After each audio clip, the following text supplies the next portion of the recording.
Up until 2 years ago, hardly anyone knew that half of all food is thrown away. Then the film Taste the Waste shook people up. Politicians were also alarmed. Eating is probably the area where you most influence on the use of the resources. The European Union set ambitious targets. By 2020, food waste is supposed to be cut by half. How is the EU going to do it? Lots of individual initiatives from small and large companies throughout Europe indicate how the growing mountain of waste could be reduced. But is goodwill shown on an individual basis enough?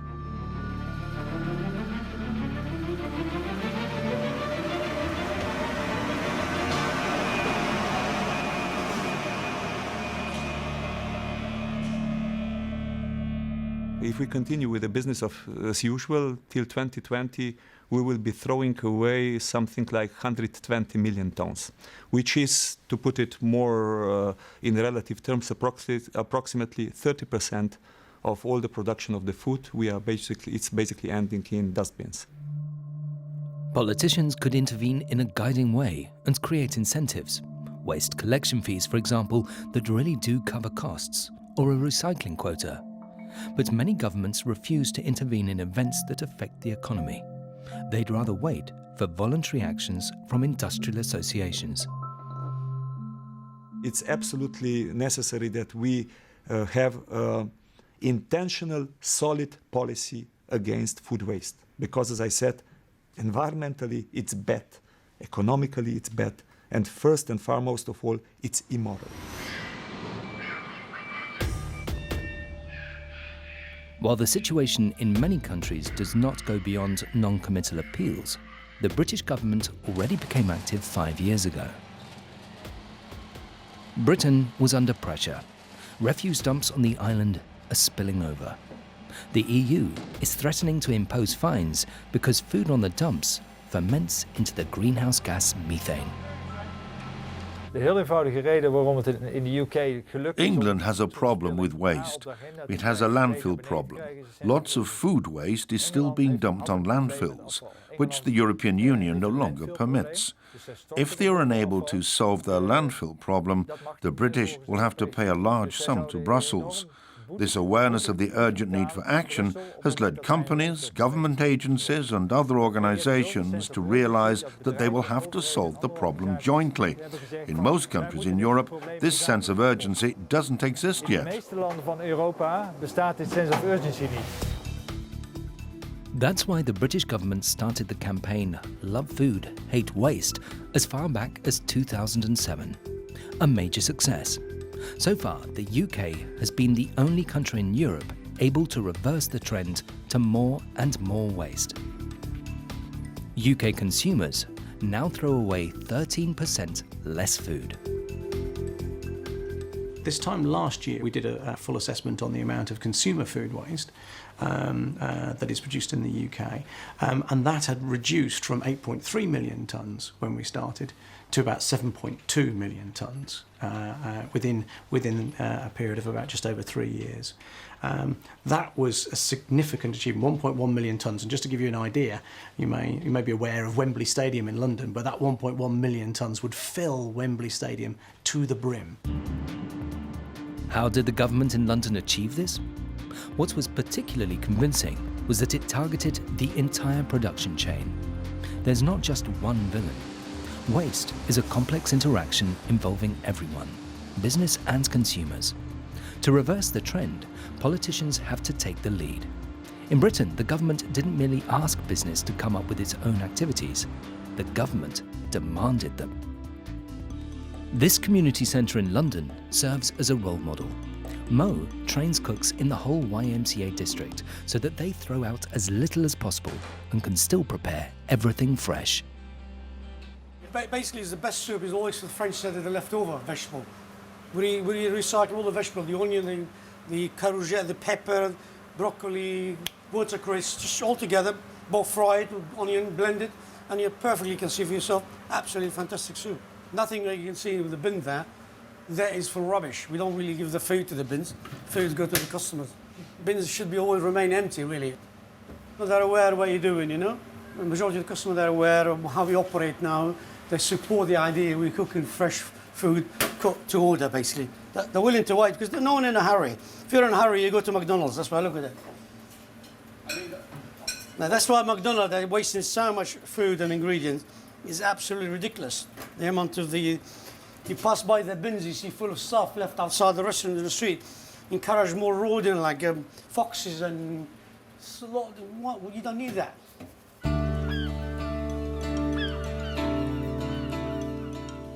Ever since Mo was honoured as a waste-saving champion, his enthusiasm has spread nationwide. The food industry is offering a solution too. Its programme is called United Against Waste. This initiative puts a computer program in restaurant chefs' hands that enables them to reduce leftover waste in larger scale kitchens too. Chef de cuisine Ashley Maskell has been using it for 2 years now, and it's already paid off. All I do is input their data then, so 5 kilos of spoilage, 5 kilos of prep waste, and 2 kilos of customer plate waste. On that particular day, we enter the covers. So we did 58 covers, press enter, and then it gives us the waste per kilo per cover. So on that day, we were wasting just over 200 grams per plate, which is an achievable target for us. A lot of our dishes come with a side salad, and we found that if anything was coming back off the plate, it was the side salads.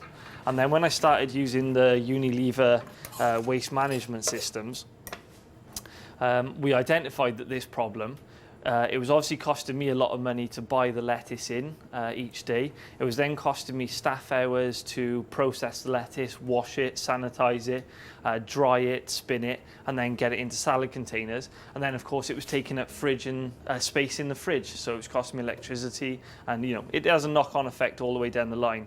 And we were going through huge amounts of salad. So the easiest solution to us was to use a curlier leaf salad, one with more bulk to it. So we were still getting the same plate size salads, but we were using far less leaves. The other stuff we do is, all of this now, broccoli stems. Again, rather than go in the bin, this will be soup now. I don't like to see things go to landfill especially, so we actually send them to a local farmer who rears pigs, and he feeds the pigs with the vegetables, and then when they go to slaughter, he'll give us half a side of pork as a thank you for giving the food. So, again, we've taken something that we were putting in the bin and turned it into something that's actually going to make us some money.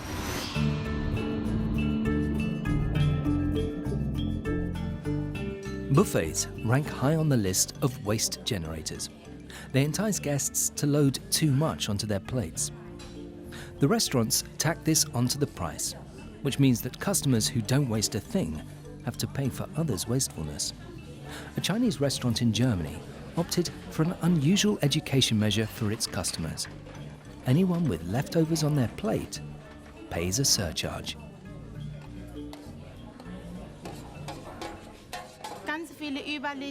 When a lot is left on the plate, people have to pay extra. Everyone understands the rule. Some say it's ridiculous. But most think it's a good idea. Better than throwing everything away.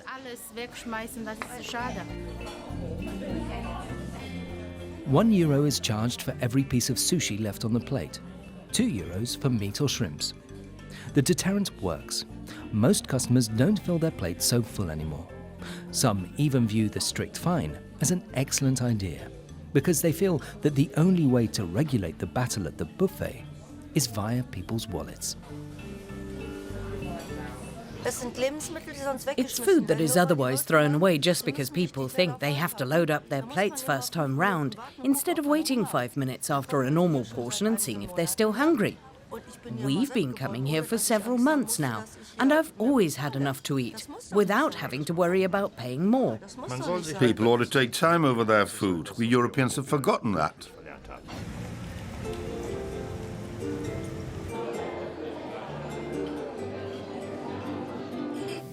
There's a saying in Bavaria, with some people, their eyes are bigger than their belly. When meat is thrown out, that's worst of all for the environment and the worst for the pocket too. That's why the Weißer Bräuhaus in Munich is downsizing its usual king-size portions. It was a surprise when half a knuckle of pork came, but on reflection it was just right. When you order a roast knuckle of pork, you expect a pizza-sized plate. But you're always much too full afterwards, so actually it's the perfect portion. Quality rather than quantity. It's true, you're forced to eat more than agrees with you, because you don't want to leave anything. 300 grams of meat is still the standard portion. In our opinion, 200 grams is absolutely sufficient. You hardly see the difference on the plate, but customers notice it in their stomach. There's a pleasant feeling of being full. There's no worrying about whether you'll manage it and feel a bit under the weather afterwards.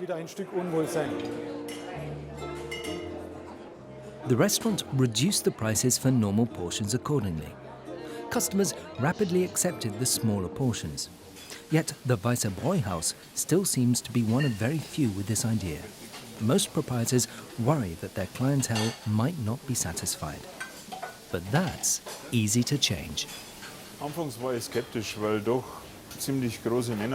I was skeptical at the beginning because pretty big men, labourers and the like, are regulars here.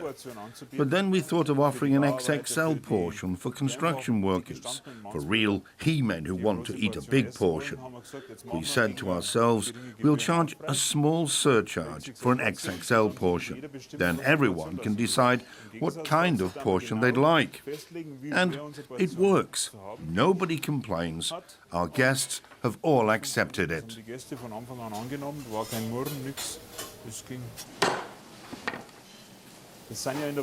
In a week, that's 2 suckling pigs less that we throw away. Just in terms of suckling pigs. We need 20 suckling pigs a week. And the way the portions used to be, of those 20, we would have thrown away 2. That can't be right.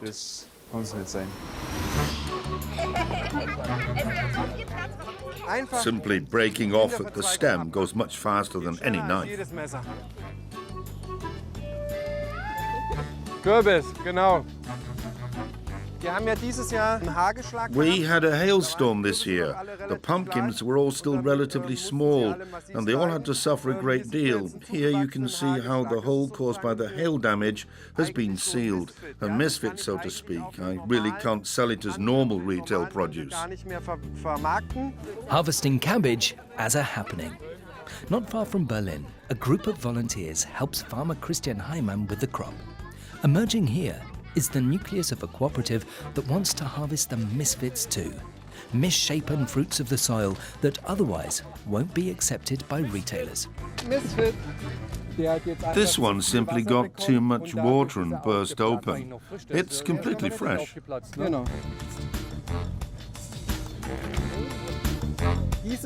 These are too small. When they're so small at the end of October, you don't harvest them anymore. What the industry really wants is a red cabbage that weighs at least about 400 or 500 grams, right for a small family. It annoys the farmer that he has to reject a third of his crop. He's looking for alternate sales routes so that he isn't forced to throw his vegetables onto the compost heap or sell them for a few cents as animal feed. Crazy fit. The sieving webs in the potato grader are basically standardized. They separate the sizes. These never make it to be sold. They're the small ones. What are you going to do with this crate now? Throw it away. No, we'll take them, of course. The farmer has found 2 customers who are looking for vegetables that don't conform to standards. The 2 designers want to open up a shop and use their project to change the aesthetic perception of how we consumers judge vegetables. We want to offer these misfits every day, process them and bring them to town. Right now we're looking for a shop to do it. But in general, it's important to us to show what nature looks like. We think that nowadays a lot of people have forgotten this. By working with these misfits, we're trying to show what actually grows out there on a field. Hands or nose? Carrots in love, or here, an explosion of knobbly Bamberger potatoes. What's lying here is much more exciting. I mean, we all want to be individual all the time, but then we all end up chasing after the same ideal of beauty.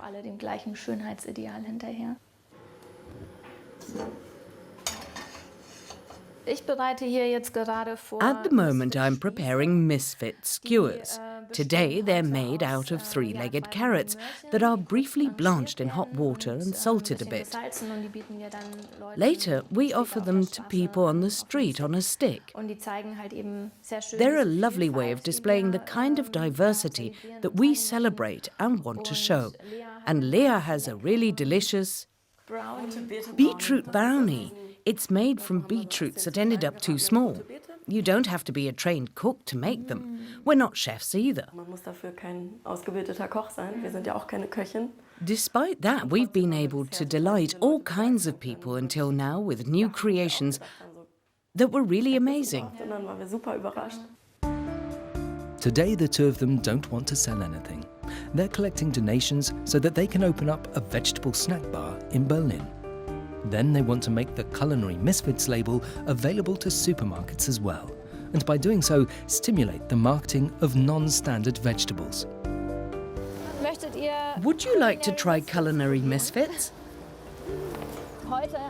Our crowdfunding campaign has started online. You can find everything on our website. Last week we had zucchini. They were just the right size to make fabulous things. For instance, sticks like these. Because much too much is thrown away. Nearly half the crop is disposed of.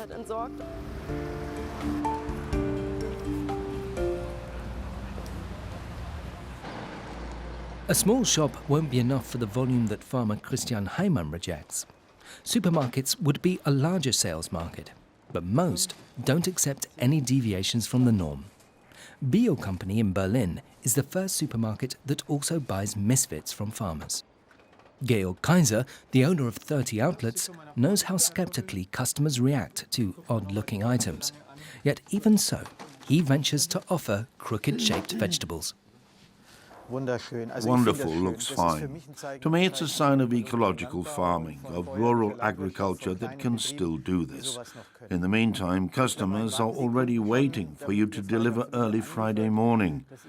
It's an item that's sold in a few days. Then they're gone.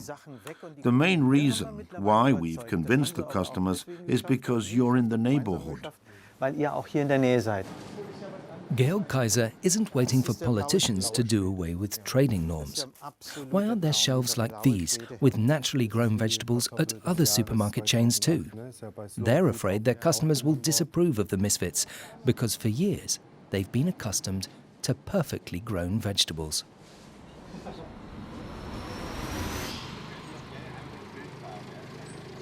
In recent years, another sales route has opened up for farmers. Direct marketing via vegetable subscriptions, or better yet, a co-op. The gardener is glad to see the young people who are freeing him from the trade stranglehold. The wholesaler would have had problems with the size here, although they're often better. And then? We reject them. Throw them away? No, eat them ourselves. We don't think in terms of grade standards at all. Recently, we had some really small lettuces, so we put in 2 instead. It's not about whether it's a standard cucumber or properly shaped tomatoes.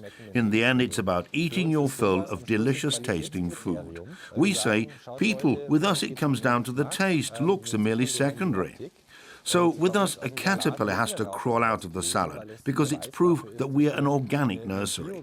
The cucumber's allowed to be bent because then you know right away we didn't buy it at a wholesale market somewhere. It comes from our greenhouse. That's why it's no big deal when the kohlrabi has a little blemish either. It's not worth talking about. Hello, we've brought along some fantastic stuff. Cress and the Asian salad greens. The main reason is it makes you absolutely furious to see how the world treats our small farmers and nurseries. And this is the consequence when you don't want that anymore.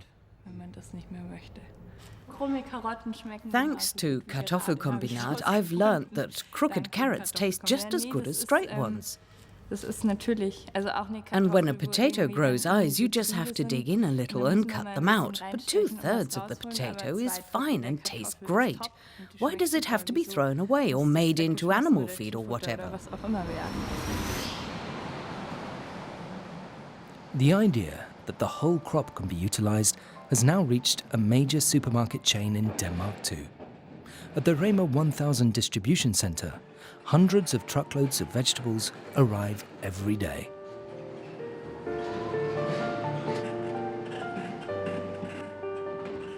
In the past, farmer Morten Adamson had to pack 6 identically large heads of cabbage into each crate. The supermarket only accepted one standard size from him, because in Denmark, vegetables are usually sold by the piece.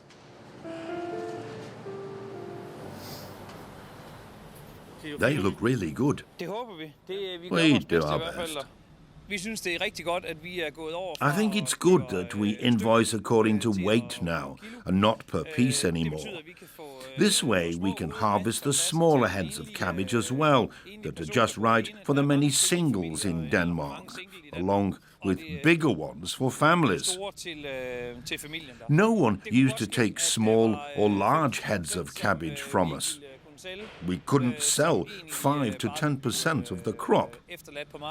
We just left them on the field or threw them away.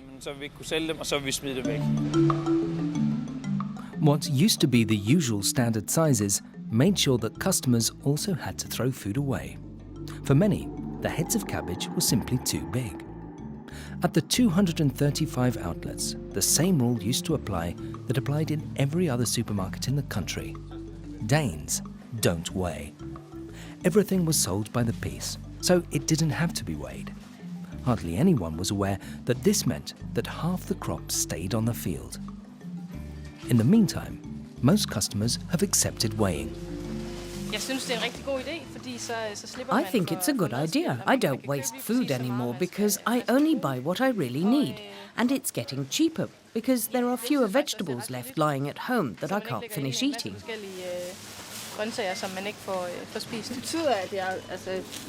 It means I had to buy a big sackful. Since I live alone, I can't eat it all. I end up throwing away quite a lot of food. I could live a whole week on onions, cook onion soup or eat onion quiche, but after a while that gets kind of monotonous. Maybe I find it best when it's done fast. There's a moment of confusion when it has to be weighed first. I think it's a good idea to weigh things and only buy as much as you need. Then you don't throw as much food away as you would when bought by the piece. You'd immediately reach for the biggest one and still not use everything. Even though vegetables are usually weighed in other countries, here farmers have to throw a great deal away too, because more and more vegetables are being packaged, with mostly only identical sizes in the packaging. The Danish supermarket manager has developed more ideas as to how he can help his customers to throw away less. One of the main reasons behind waste are offers like buy 2, get 1 free. People are tempted to buy several packets of black bread or ham because they want a low price. But then they don't manage to eat it all and throw a lot out. We've decided to change that at our supermarkets and cut out the special offers. It doesn't matter if you buy 1 or more, it always costs the same.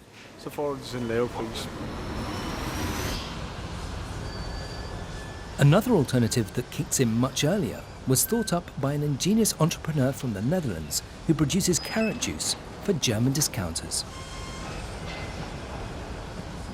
Wat we hier doen is bijzonder omdat wij volledig op basis van reststromen. The reason why what we do here is so special is that we produce our juice from carrots that used to be rejected and weren't used. Our approach is completely different from what traditional juice factories do.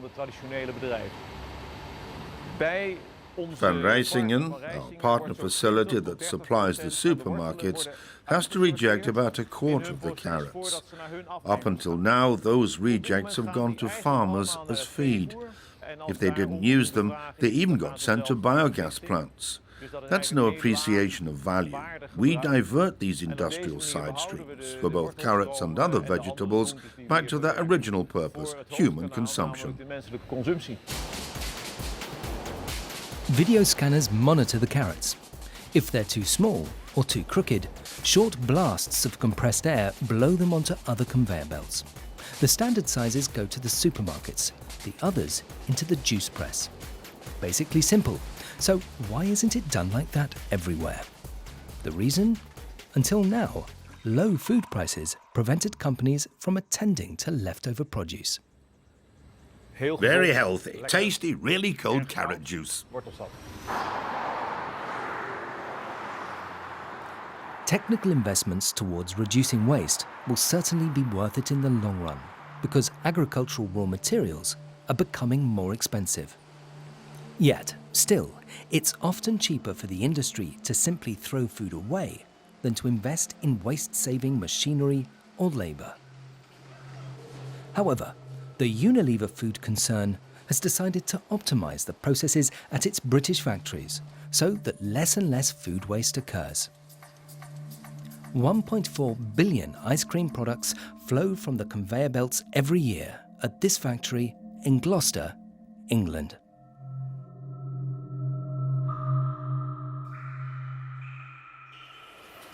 There's 3 Magnum lines here, and over a period of time we've installed them one after another.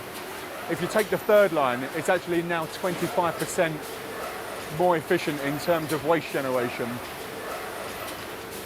These tanks here are containing chocolates, and the real goodie, well, one of the real goodies parts of the Magnum, and we'll be really careful to make sure that we maintain the temperature correctly, that we don't degrade that chocolate, and the transportation pipes are actually very small, so we're minimising any possibility of waste during the whole transportation of the chocolate up until the point that the chocolate meets the Magnum. Even so, there is still plenty of waste. Every unit that doesn't look perfect is removed by workers. The ice cream is even X-rayed to detect bits of metal that might have fallen in. On the other hand, the rejects are now delivered to a biogas plant, not dumped on landfills, as they were until recently. We've actually reduced our waste footprint by 50% since our baseline year of 2008. And we've actually strengthened that target further to say that from our manufacturing operations, we aspire to get to 0 non-hazardous waste to landfill by the end of 2015. Now, we know we're going to achieve that. We don't know all of the answers at the moment. It's an incredibly challenging target across 70 countries, across more than 250 locations, but we're halfway there. The long-term strategy ought to pay off for Unilever, not only due to the rising commodity prices. It's also a matter of image, because in England, the proper thing for companies to do these days is reduce their ecological footprint. Other British companies have also submitted ambitious waste concepts in the meantime. But how did that come about? Here too, the driving force was the British government. It summoned everyone to the negotiating table and achieved a target agreement. In the so-called Courtauld Commitment, food companies publicly committed themselves to reducing waste by 5% within 2 years.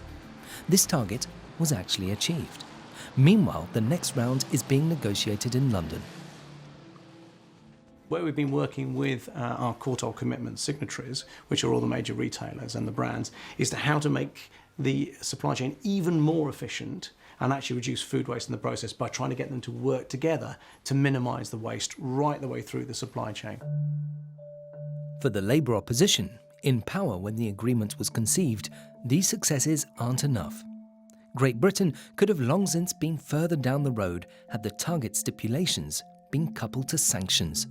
The problem is with Courtauld is it doesn't really have teeth. You know, I would say that it was under-ambitious in terms of the target was only reducing food and packaging waste by 5%. And you compare that, I think, to some of the Scandinavian countries that have targets of 20%, 25%.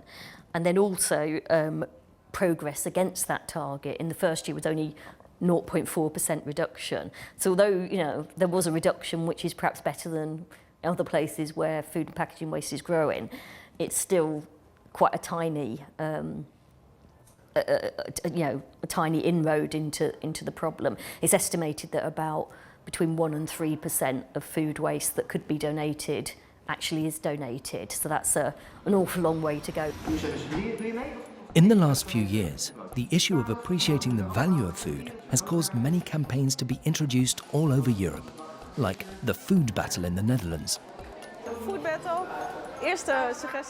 battle sounds a little crazy, as if to say we really throw food at each other, although in reality it's about the war against food waste. 3 communities that compete with each other to fight against food waste.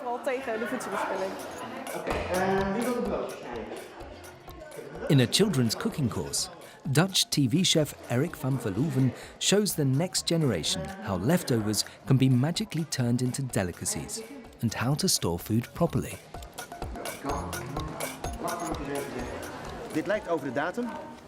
Just past the date, but still fine.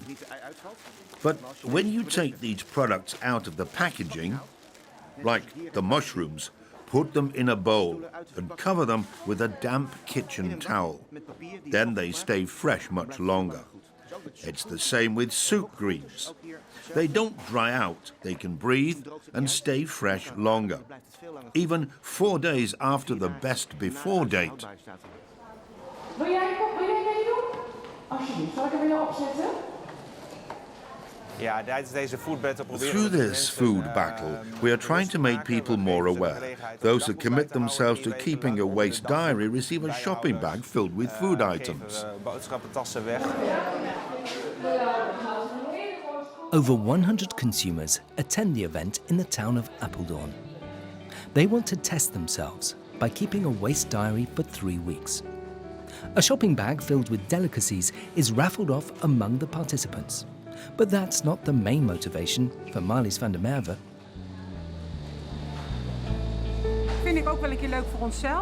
I think it's nice to know myself how things look, but I think it's much more important to personally participate in something like this, to get together as a community and think, what are we all doing for this, and what do we do with our waste?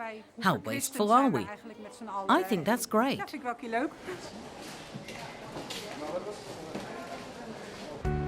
For Marlies van der Merwe, planning meals is not so easy. She lives together with her 3 grown-up children. They're at an age where you never know when they're coming home and how much they eat. Yet the mother still manages to keep the quantity of waste low.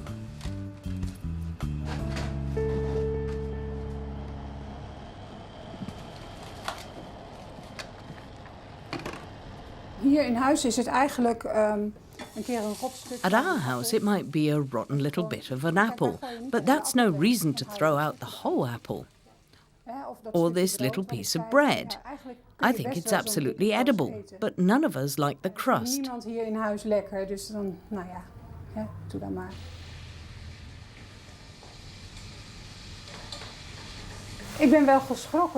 It shocked me to hear the average that is thrown away per person in Holland. When I compare that with our 4-person household, I think that people with a family of 4 throw away an awful lot. I believe the test found that around 3 kilograms was thrown away per person per week. I throw away about 100 grams a week for the 4 of us. That made a total of 400 grams for the entire test, which seemed to be a rather bizarre difference to me. Om daarvan te leren met z'n allen. Want dat klinkt dan wel een beetje Though it sounds very idealistic, we actually consume too much in comparison to what the world produces. Ten opzichte van wat de wereld opbrengt, zeg maar. Maar eigenlijk zouden we... All you have to do is to watch out a bit, but it works if you want it to. If you look at the behavior she displayed towards reducing her food waste, you see it's optimal. She managed to cut it by half for all 3 weeks. That's a perfect result. She's what we call a cuddly consumer.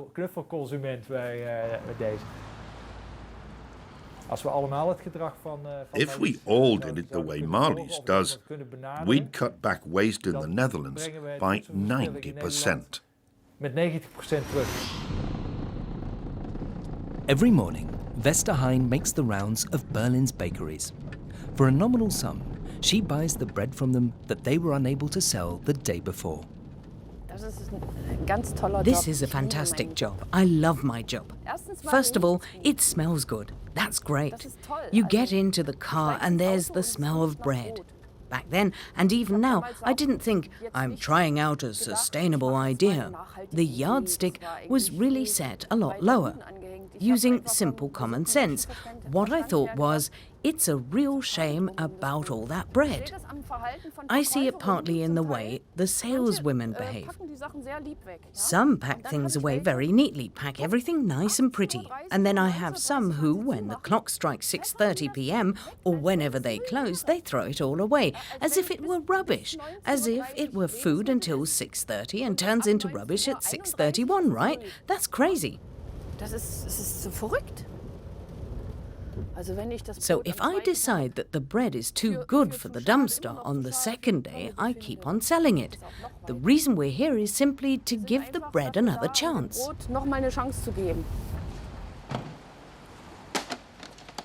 Her business idea with second-day bread has been copied again and again. Meanwhile, even Westerhein has opened a second branch, also in Berlin. She wonders about all the things that get rejected. This is intentional, and that's not intentional. That's why the baker can't sell it anymore. But I can, and I do. Everything's not available all the time. The only things that are always there are what was left over somewhere else. There's something exciting about it too. What do we have today? You never know. You always have to let yourself be surprised. Man muss sich immer überraschen lassen. On the old bread market, Westerhein has specialized in the premium segment, in high-quality organic loaves and rolls that still taste good on the second day. How old is yesterday's bread? It's a really philosophical question, isn't it? Throw away less and save money. In France, even whole supermarket chains function according to this business idea. They target buying remnant warehouse stock from food factories, cheap at any price, or making clever use of gaps in the market. We don't poison anyone. We make it easier for our customers to shop on favorable terms. We are cheaper than the other markets because we purchase foodstuffs from producers shortly before the expiry date. Sometimes produce is even past the date, but that doesn't matter. French law permits the sale after the best before date too.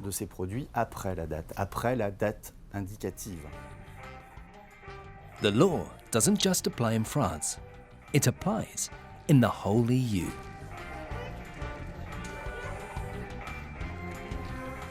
The best before date is merely a claim to quality and has nothing to do with risks to health. Unfortunately, it's often misunderstood, which is why a lot of food is thrown away unnecessarily.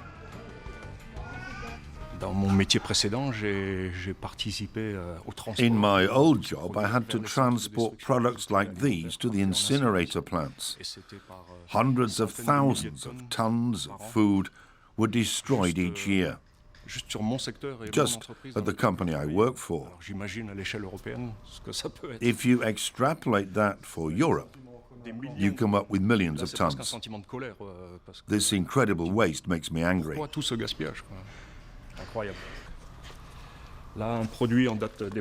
Here's a product, an instant soup, where the date has expired. It's powder, and in my opinion, it's going to stay powder for at least the next 20 years if it's stored properly. Another date that's basically useless. Canned lentils. When our grandparents preserved lentils, they were still good in the cellar for another 15 years. Why does the producer print only a 24-month shelf life here? Maybe to get us to consume more, throw away in order to buy more again? Until now, secondary outlets like these only exist in France. Almost 200 supermarkets nationwide.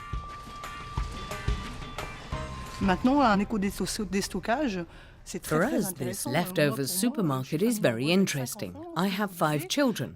A full shopping trolley like this costs 40 euros here. If I bought the same produce at a regular supermarket, I'd pay 120 euros. The expired best before date doesn't say anything. The food can still be eaten long after that, but the other retailers don't sell it anymore.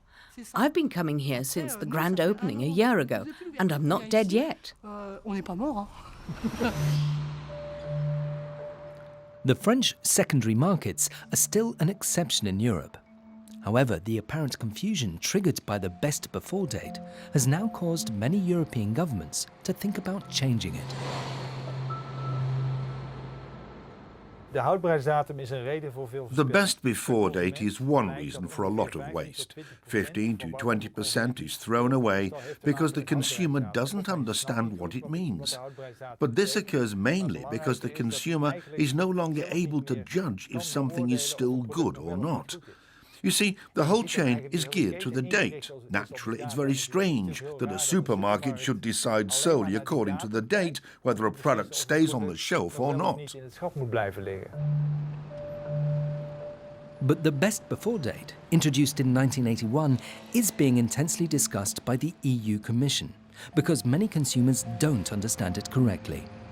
That's why they throw good food into the bin unnecessarily.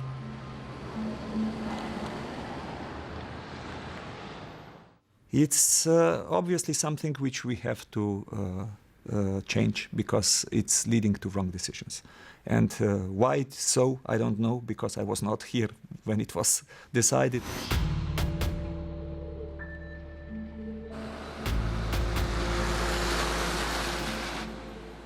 A different date is printed on rapidly perishable products like meat, the sell-by date.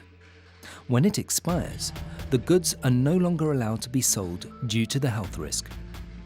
In Ukraine, a potential alternative to this date has now been introduced. Here at the Globino meat factory, an invention by a German label manufacturer is being used in continuous operation for the first time. It involves a temperature label that makes it possible to tell whether, for example, a package of mincemeat has been refrigerated without interruption since the production phase. In this high-tech machine, made in Germany, the label is started with an ultraviolet flash. However, expiry is coupled not to elapsed time, but to temperature. This label contains a special printing ink that bleaches as time elapses. I'll do a fairly quick simulation by holding a lighter under it. As with any other source of heat, it accelerates the bleaching. The consumer sees that it's not a deep blue color anymore and shouldn't consume this product because it might be harmful to health. The temperature label has already been tested in supermarkets in several European countries. But we were not allowed to film the new label in Norway, Belgium, the Netherlands, France or Germany because it isn't clear yet if it's going to be launched universally. Even so, it's better than any chronological expiry date, which always remains merely an average value. Bacteria multiply faster at higher temperatures. The cooler it is, the slower the growth. The higher it is, the faster. The task of this label is to accurately recreate the bacteria's growth.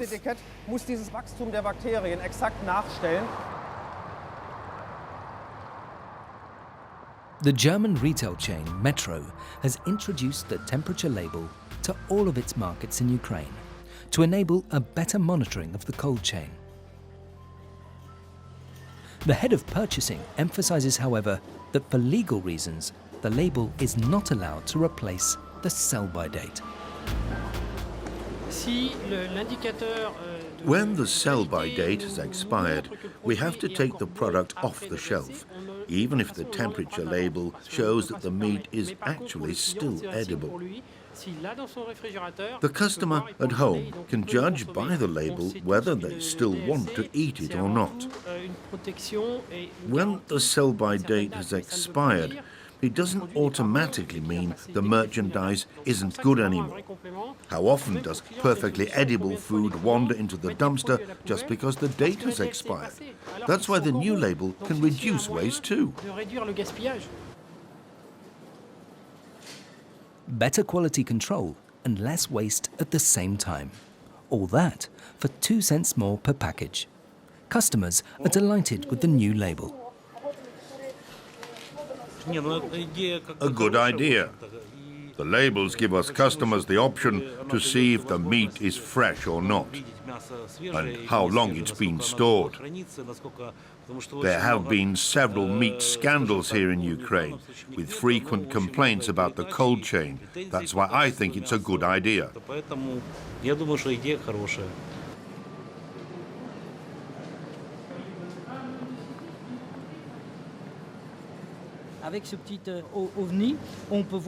The colour on the label shows if the meat is still good or not. Everybody knows that we throw away 25% of food. That's a catastrophe.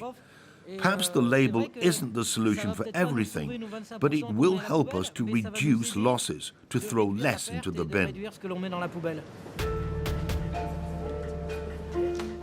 Sooner or later, the new label could even completely replace the shelf life dates used until now. The best before date is questionable anyway, because it's always arbitrarily shortened. Producers often have different dates printed on the same day of production, depending on where and when something is being sold, in order to suggest to customers that merchandise is fresh. Supermarkets remove food from the shelves shortly before expiration, even when it's flawless. A Dutch supermarket director wants to tread a new path.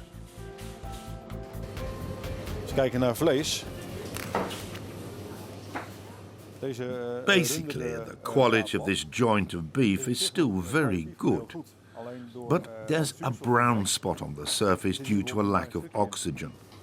Typically, it will be taken off the shelf and thrown away.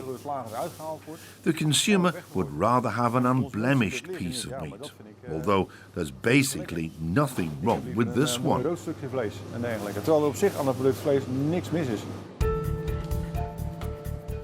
Until now, he has had to dispose of several tons of good food each year. But now, the supermarket director wants to change that.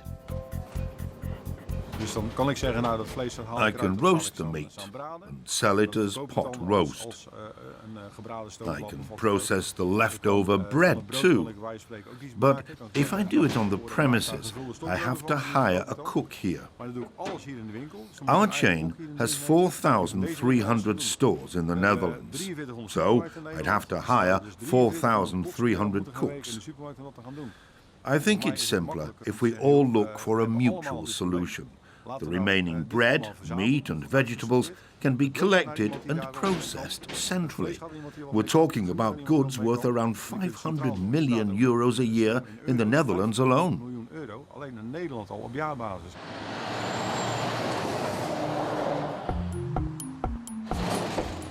Marketing supermarket leftovers as ready-to-eat food. This business idea could turn into a business worth millions. The supermarket director is working together with one of the best-known upmarket caterers in the Netherlands, Bob Hutten in Eindhoven. His chefs are currently trying out which dishes they can conjure up out of daily deliveries of leftover goods.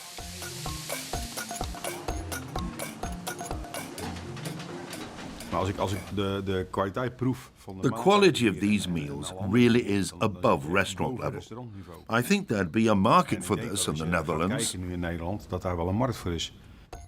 The offer varies because each day something different is left over. So the chefs have to be extremely flexible. But the ingredients are always fresh.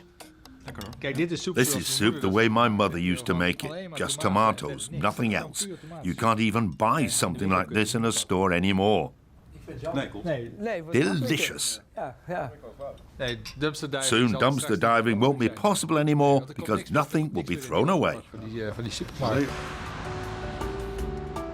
There are plans to sell the ready-to-eat food in supermarkets, like here at the People supermarket in London. Admittedly, it's only a single store. In the Netherlands, it would be a major supermarket chain with 4,300 outlets. But it's the same principle. Remove and process in time before it goes bad. At the People supermarket, it's a question of philosophy. Nothing gets tossed in the bin that's still edible. For the cook, a real challenge. When you come in the morning, often you don't know what you've got to cook with because it's what's been taken from the shop floor the previous evening. The people who shop here are very supportive of the idea of saving waste, so we've struggled to keep up with demand. So we could produce a lot more food and it would sell, I think. The shocking realization that we throw away half of our food has caused many people to look for alternatives. That's good. But individual initiatives are not enough. To change the system behind waste, governments must define new rules so that throwing out no longer pays. The EU is taking the lead and has declared 2014 to be the European Year Against Food Waste. Will we produce enough food till 2050 when the population would be 9 billion? Sorry, we are today producing enough food for this 9 billion, but they are not coming to the mouth which are hungry. It is wasted, it goes to the dustbins. So this is really a story which is a moral story also, not only economic and environmental story. And we are absolutely bound to deal with that type of questions because this is simply wrong.